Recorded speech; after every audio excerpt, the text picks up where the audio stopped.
Good morning my dear students. हम लोग पढ़ रहे थे नमक का दरोगा मुंशी प्रेमचंद जी द्वारा रचित। यह कहानी बहुत ही प्रसिद्ध कहानी है। तो आज हम लोग को जो पढ़ना है वह इस प्रकार है। धर्म ने धन को पैरों तले कुचल डाला। धर्म ने धन को पैरों तले कुचल डाला। धर्म का समर्थन कौन कर रहा था? धर्म का समर्थन कर रहे थे मुंशी वंशीधर, और धन का समर्थन कौन कर रहे थे? अलोपीदीन। सो इन दोनों में संघर्ष हुआ और लास्ट में क्या होता है? धर्म ने धन को कुचल डाला, यानी धर्म का दबदबा जो था, वो वर्चस्व जो था उसका बढ़ा हुआ था।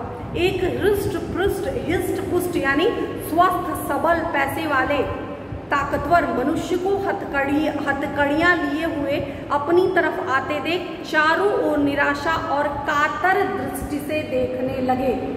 अलोपीदीन के पास जब बदलू सिंह जो जमादार था वो हाथ में हथकड़ी लेकर के उनको बांधने के लिए, हिरासत में लेने के लिए आगे बढ़ा, तो उनके सामने उनकी जो आंखों से जो डर था वो स्पष्ट रूप से झलक रहा था।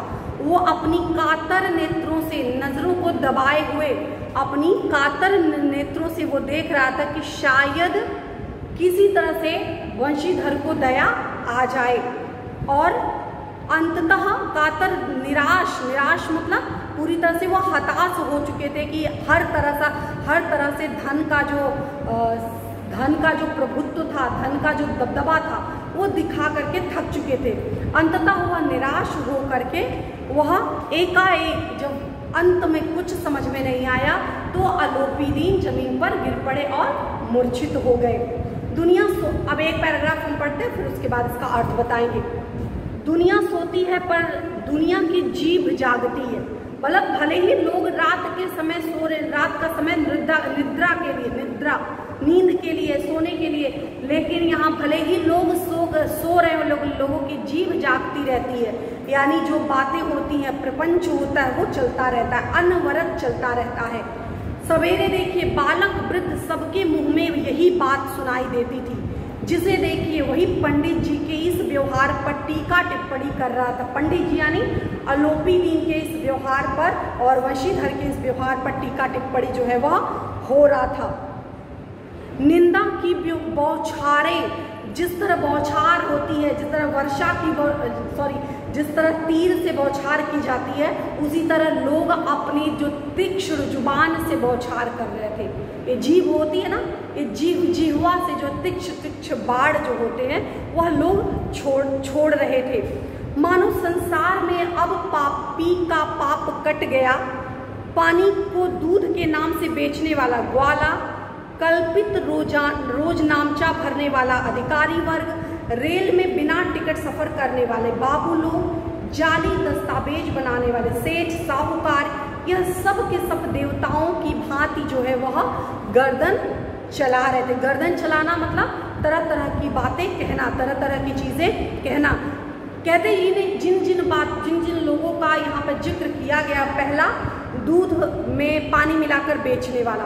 बहुत से लोग जो ग्वाला होते, जो बहुत से नहीं बोलेंगे, अधिकतम ऐसे होते जो दूध में पानी मिलाकर के बेचते हैं। लेकिन वह भी, यानी जो लोग सत्य के मार्ग पे चल रहे हो, वे सत्य असत्य की निंदा करें तो समझ में आता है।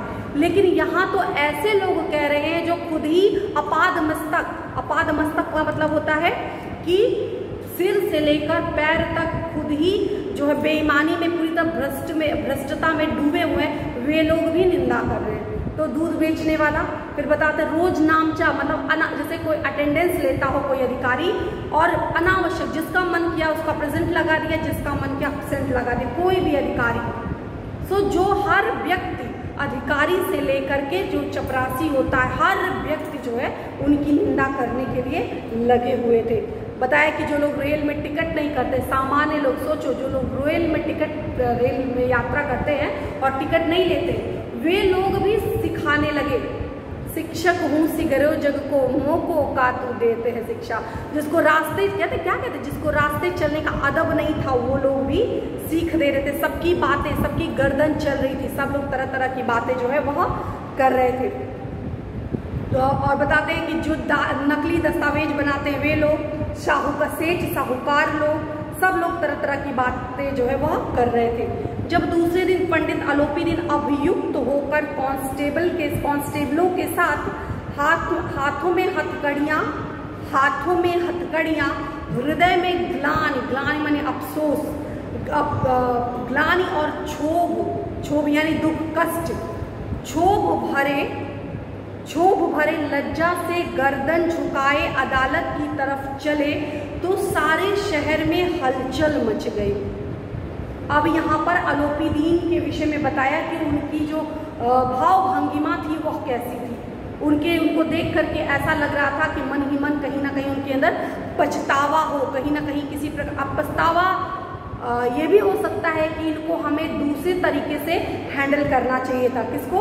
वंशीधर को हम दूसरे तरीके से समझाए होते तो शायद मिल गया होता, या हम 40,000 की जगह हम 1 लाख दिए होते तो हो सकता है वो तरह तरह की बातें। यानी उनको देख करके, अलोपी दीन को देख करके जब वो अभियुक्त बने जा रहे थे तब ये सारी बातें उनके मन में आ रही थी। सो हाथ में हथकड़ियाँ थी, जो है ग्लानि का भाव था, अंदर ही अंदर कहीं ना कहीं दुख स्पष्ट रूप से झलक रहा था।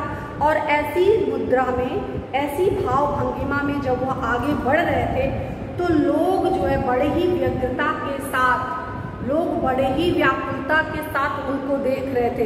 इतना तमाशा, इतना जो है भीड़, इतना हुजूम जो था उतना तो शायद हमको याद नहीं हो सकता, उतना मेले में भी नहीं होता। लेखक कहते हैं उतना तो मेले में भी भीड़ नहीं होता जितना लोग अभियुक्त को देखने आ रहे थे। अभियुक्त मतलब जब तक किसी व्यक्ति का दोष जो है सिद्ध नहीं होता है, जब तक किसी अदालत में, न्यायालय में जब तक किसी का दोष सिद्ध नहीं होता तब तक वो अभियुक्त की कोट में लोग जोड़ते हैं उसको। तो अभी अभियुक्त जो है जा रहे थे, यानी अलोपी दीन जब जा रहे थे तो उनकी मुद्रा को, उनकी भाव भंगिमा को, वो कितने अच्छे ढंग से मुंशी प्रेमचंद्र जी ने पूरी भाव भंगिमा को शब्दों में निरूपित कर दिया है।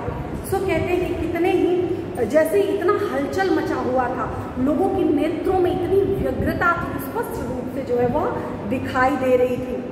आंखें इतनी व्यग्र न होती, मेलों में कदाचित आंखें इतनी व्यग्र न होती, मेलों में भी इतना मतलब लोग एक्टिव होकर कार्य नहीं करते। भीड़ के मारे छत और दीवार में कोई भेद नहीं रह गया था। सोचो, कल्पना से भी परे, कल्पनातीत, छत और दीवार में हर तरफ लोग देखने के लिए लालायित थे कि अरे ऐसा कैसे हो गया, अरे ये क्या हो गया। इस तरह का लोग जो है, लोग बाग, पूरा एक ग्रुप, पूरा एक समूह जो है वह जुड़ पड़ा था, वो एक उमड़ पड़ा था देखने के लिए। किंतु अदालत में पहुंचने की देर थी। पंडित अलोपी दीन इस अगाध मतलब भयंकर, घने, कहते ना जंगल, बहुत ही घना जंगल था। सो वही इस अगाध वन के सिंह थे। यह पूरी जो दुनिया थी, यह पूरा जो स्थान था, जो लोग थे वहाँ, यह उसको जंगल की संज्ञा दी। इस दुनिया को, इस जो लोक था इसको जंगल की संज्ञा दी।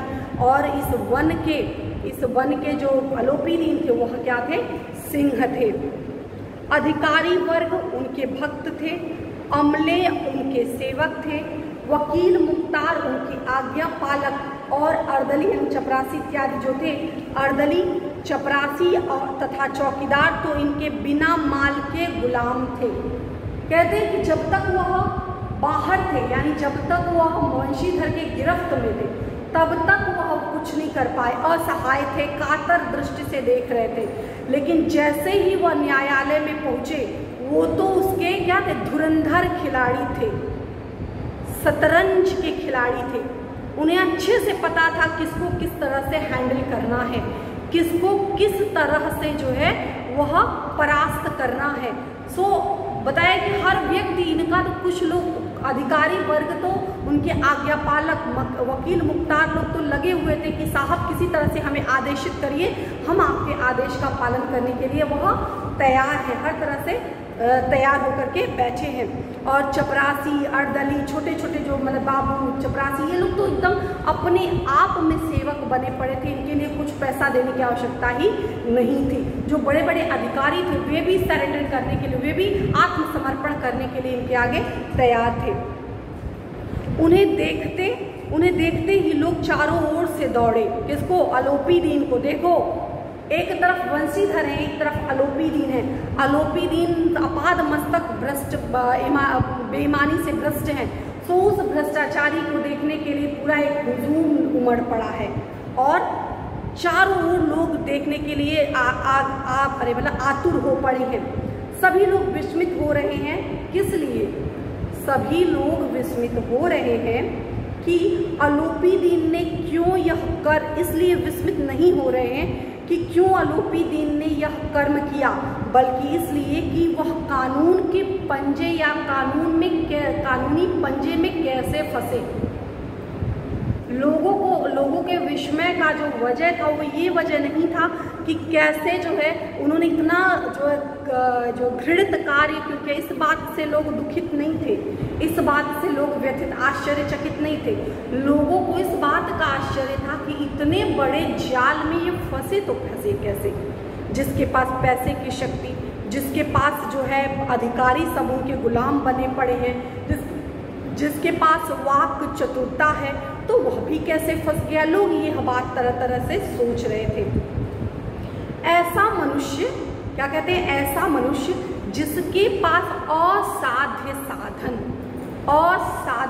असाध्य मतलब जिसको साधा न जा सके, असाध्य साधन करने वाला धन और अनन्य वाचालता हो, वह क्यों कानून के पंजे में आए।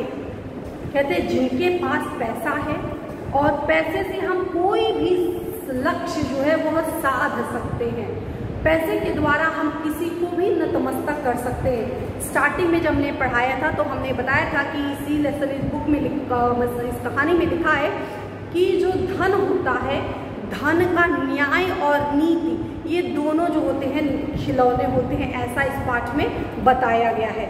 सो कहते हैं कि लोगों को इस बात का आश्चर्य हो रहा था, लोग इस बात पर विस्मित हो रहे थे कि अरे जिसके पास इतना बड़ा पैसे का भंडार पड़ा हो, हर लक्ष्य को साधने वाला अस्त्र, ब्रह्म अस्त्र इनके पास पैसा जो है वह धन ही धन है, वह व्यक्ति कैसे। दूसरी बात वाचालता, जो लोग पैसे से ना माने वह अपनी मधुर, अपनी बातों से वह सबको कायल बना सकते हैं, वह व्यक्ति कैसे इस चंगुल में फंस गया। प्रत्येक मनुष्य सहानुभूति प्रकट करता, किसके प्रति, अलोपीदीन के प्रति, बड़ी से बड़ी तत्परता से इस आक्रमण को रोकने के निमित्त वकीलों की एक सेना तैयार हो गई। सब लोग पूरी एक भीड़ उमड़ पड़ी कि कैसे इनको इस चंगुल से बचाया जाए। न्याय के मैदान में धर्म और धन में युद्ध ठन गया। न्याय के मैदान में, न्याय का मैदान यानी न्यायालय में धर्म और धन, इस दोनों के विरुद्ध युद्ध ठन गया। धन का प्रतिनिधित्व अलोपीदीन कर रहे थे और धर्म का जो प्रतिनिधित्व था वो कौन कर रहा था, वो धन का प्रतिनिधित्व वंशीधर कर रहे थे। दोनों में युद्ध जो है वो ठन गया। वंशीधर चुपचाप खड़े थे, उनके पास सत्य के सिवा न कोई बल था, न स्पष्ट भाषण के अतिरिक्त कोई शस्त्र। इस लाइन को अंडरलाइन कर लीजिएगा, एग्जाम में इसका मीनिंग भी पूछा जा सकता है। उनके पास सत्य के सिवा ना कोई बल माने आत्मबल, शक्ति, पुरुषार्थ, उनके पास केवल एक ही शक्ति थी, वह थी सत्य। जो उन्होंने देखा, जो उन्होंने महसूस किया, जो उन्होंने लगा, वो उसको स्पष्ट करते हैं, तो शक्ति ये थी। और स्पष्ट भाषण, जो देखा है, जो सुना है, जो महसूस किया है, वही स्पष्ट रूप से सही रूप में लोगों के सामने बता देंगे, यही जो है शस्त्र है। गवाह थे किंतु लोभ से डबाडोल। ऐसा नहीं था कि उनके पास गवाह नहीं थे, उनके पास उनकी सत्य को साबित करने के लिए गवाह भी थे, लेकिन बात ये थी सभी गवाह लोभ लालच में डमाडोल थे, लोभ लालच से भरे हुए थे। सो वह डमाडोल माने बिना पेंदी का लोटा, जब जिसका पेंदी नहीं होता है तो कभी इधर लुढ़कता है, वह कभी उधर लुढ़कता है। तो जो व्यक्ति जितने भी सबूत के तौर पे जितने भी गवाह थे, वो सभी जो है वह लोभ माया में जो उलझे हुए थे, डमाडोल थे। तो इसके ऊपर कोई विशेष असर पड़ने वाला नहीं था। नेक्स्ट पैराग्राफ, यहाँ तक कि मुंशी जी को न्याय भी अपनी ओर से कुछ खिंचा हुआ दिख पड़ता। यहाँ समझ में आ गया था वंशीधर वहाँ की स्थिति का जायजा लेकर के, न्याय प्रणाली को देख कर के, लोगों का मनोभाव, लोगों का झुकाव देख कर के वो समझ चुके थे कहीं ना कहीं न्याय जो है वह अलोपीदीन के पक्ष में होने वाला है। वह न्याय का दरबार था, न्यायालय। जहाँ आप देखते हो कि न्यायालय में जब लोग जाते हैं तो एक मूर्ति और एक स्टैच्यू होता है जिसपे आँख पर पट्टी बंधी होती है, जिसका मतलब यह होता है कि अगर न्यायालय में मेरा बेटा भी खड़ा होगा, यानी व्यक्ति का, जज साहब का कोई अपना रिश्तेदार भी होगा, तो भी वह निष्पक्ष न्याय करेंगे, क्योंकि वह समान, सबको समान स्तर से देखेंगे, इसलिए आंख पर पट्टी बनी होती है। लेकिन इसका अर्थ हम दूसरे अर्थ में लगाते हैं। लोग कहते हैं कि दिखाई ही नहीं दे रहा है, जिसका पलड़ा भारी होगा, जिसका पैसा ज़्यादा होगा, उसके तरफ न्याय जो है झुकता हुआ दिखाई देगा। सो यह न्याय का दरबार था, परंतु उनके कर्मचारी पर पक्षपात का नशा छाया हुआ था। किसके? अलोपीदीन के जो वंशीधर के कर्मचारी थे, वो साफ साफ दिख रहा था कि उनका झुकाव जो है वह अलोपीदीन के प्रति है। किंतु पक्षपात और न्याय का मेल क्या मेल? या तो जहाँ पार्शियलिटी होगी, पक्षपात होगा, वहाँ न्याय नहीं होगा, और जहाँ न्याय होगा वहाँ पक्षपात नहीं होगा। ये दोनों बातें समझनी होंगी। जहाँ पक्षपात हो वहाँ न्याय की कल्पना भी नहीं की जा सकती। मुकदमा शीघ्र ही समाप्त हो गया, ज़्यादा बहस की आवश्यकता ही नहीं पड़ी, अपने आप गवाह सबूत सब एक के बाद एक धरे पड़े रह गए। मुकदमा शीघ्र समाप्त हो गया।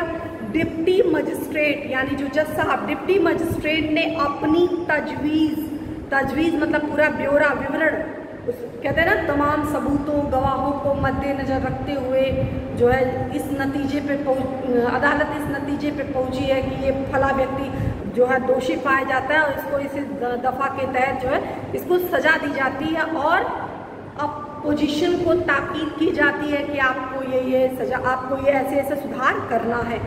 सो उसी तरह से कहते हैं कि मजिस्ट्रेट साहब ने अपने विवरण में लिखा, पंडित अलोपीदीन के विरुद्ध दिए गए प्रमाण निर्मूल, उसका कोई मूल ही नहीं है, उसका कोई आधार ही नहीं है, और दूसरी बात इसमें भ्रमात्मक है, भ्रम फैलाने वाला है, इसका कोई मतलब नहीं, पूरी तरह से भ्रमात्मक है।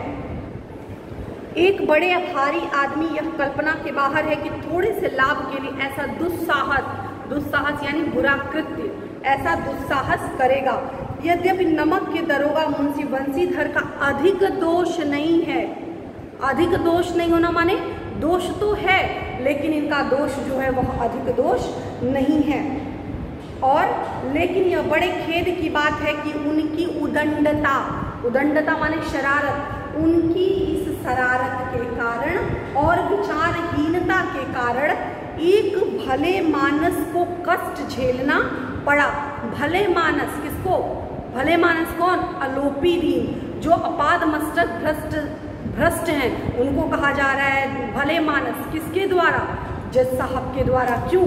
अब जो भी प्रमाण लगाए गए वो प्रमाण जो है वो निर्मूल और भ्रमात्मक साबित हुए, क्योंकि गवाह जो थे वह सभी पैसे से डामाडोल थे, और विचारहीनता के कारण भले मानस को कष्ट झेलना पड़ा। हम प्रसन्न हैं कि वह अपने काम से सजग और सचेत रहते हैं। यह अच्छी बात है कि वो अवेयर हैं, उन्हें पता है उन्हें क्या काम करना है, लेकिन काम करने के लिए भी ध्यान देना चाहिए, हमें किसी का शोषण नहीं करना चाहिए।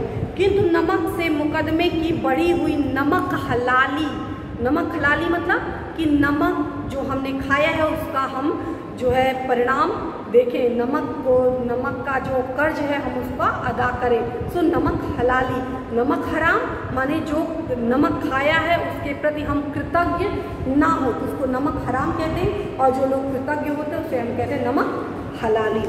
सो नमक हलाल ने उनके विवेक और बुद्धि पर भ्रष्ट कर दिया है। भविष्य में उन्हें होशियार रहने की ताकीद की जाती है, भविष्य में उन्हें होशियार रहने को कहा जाता है।